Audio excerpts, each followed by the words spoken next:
Has everyone here heard of the current pop singer Adele? Show of hands, have you heard of Adele? They're like awesome, right?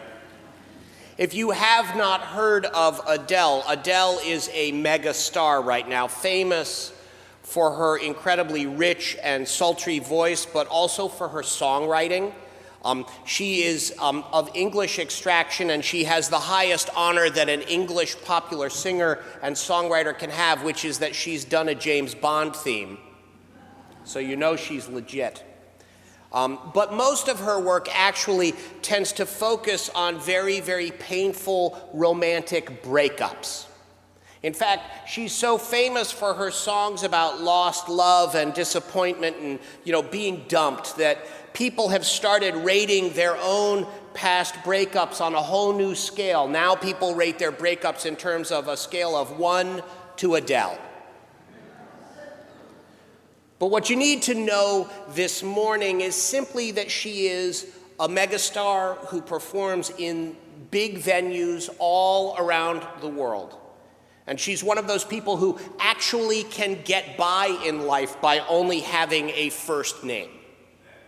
So you may be surprised to learn, with that in mind, that several months ago, the BBC put Adele up to taking part in a contest. And it was a contest of Adele impersonators.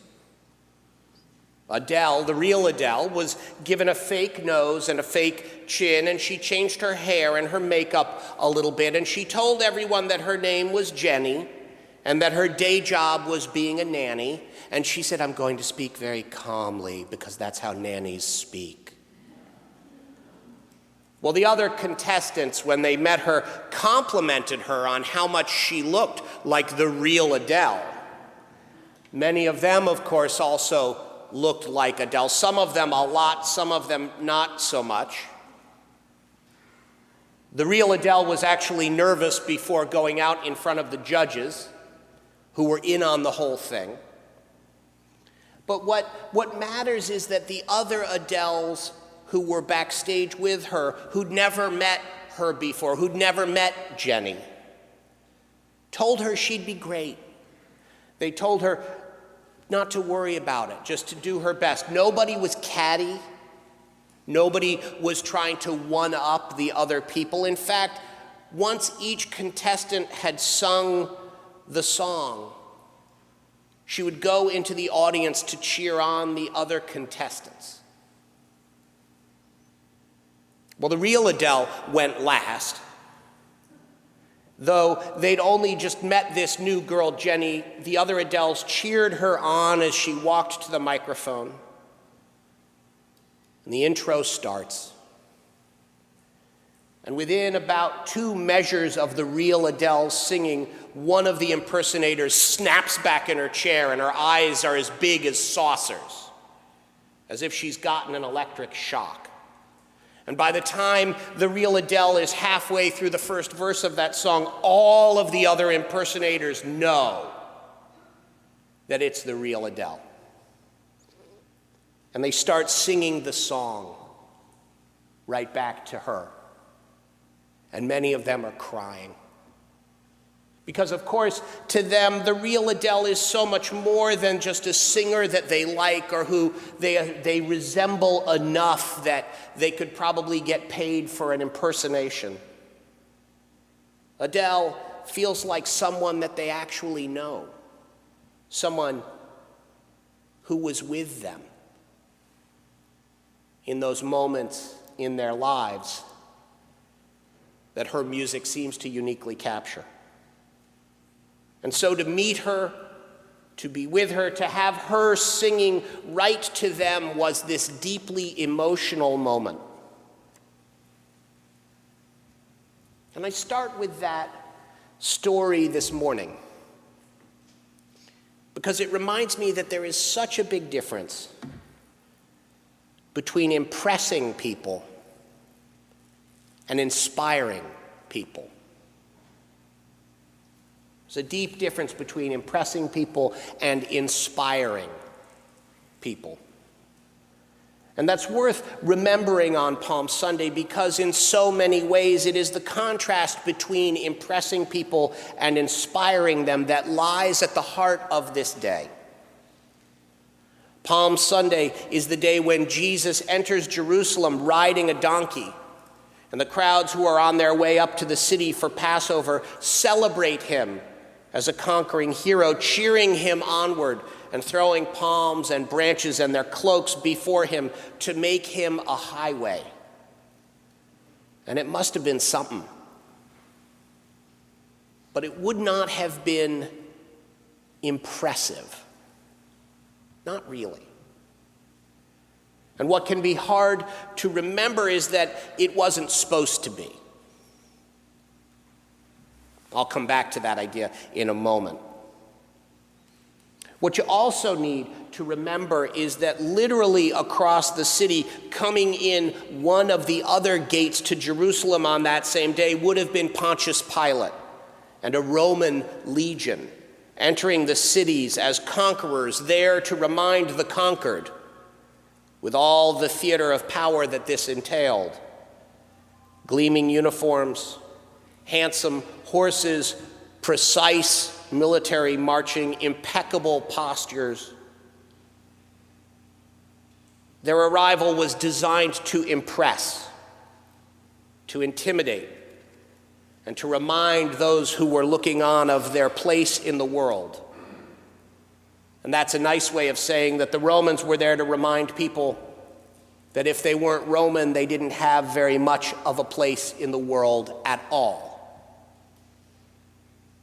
So when Jesus arrives on the other side of town, slouched on a donkey, maybe wearing his hood up to shield his head from the sun, almost like an invalid, well, there wasn't much of an air of a true conquering hero about him. Not by Roman standards. Yet it was a bold move, just the same. And people loved him for it. But more than that, I think that Jesus genuinely inspired people. And so if some of the crowd on Palm Sunday was there cheering Jesus on because the whole thing seemed like a stunt, and stunts are fun, well, there were also plenty of others who were there because who Jesus was and the kind of world he talked about, the people he noticed and the people he loved, well, that all mattered to them too. And they were there because Jesus had given them language for something. Maybe in the way that a song seems to give us language for something in a way we'd never quite had before. Jesus inspired them, and that was absolutely real. I like to think that maybe some of the brothers of that rich man with those big gates that we talked about a couple of weeks ago, I like to think that maybe some of his brothers found their way into that crowd. I sort of like to think that the prodigal son might have been there with his older brother. Maybe the Good Samaritan somehow made it into that crowd and was there with the man he helped. Or in any case, that some of the people who had heard those stories along the way were there. And they were sitting in the crowd or standing in the crowd, and they were saying, "See those two guys? Do you think that's like the Samaritan and the guy? The guy looks like 40 miles of bad road. It could totally be that guy. See the guy with the brother? The brother who's like this? That's gotta be them." I like to imagine that all those people who'd heard all those stories along the way saw one another in the crowd for the first time and realized that they had something so important in common, that they were almost family even though they'd never met. before that day. But because, of course, that's what happens when we're inspired. We see connections that we hadn't seen before. We feel drawn in ways we never had before. We all know it. There's a world of difference between finally finding your people and once again being put in your place. And that's what those two parades are all about. This vision Jesus has of inviting us to be part of our people versus the Roman vision of being reminded where your place is supposed to be. And I think that's why Jesus was so incredibly important to people, even if they encountered him only briefly. He represented that notion, the notion that our people is somewhere out there to be found. And that in God, who we really are will be revealed at last, and who is like us will be clear. And that God is searching for us, for all of us, even now. That's not about being impressive. It's about being authentic. And people sensed that in Jesus, and he inspired people to change their lives, even to the point of dropping everything to follow him. He inspired them to believe.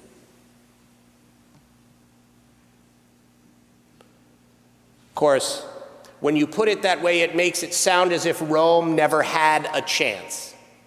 That in the battle between impressing people and inspiring people, inspiration must always win.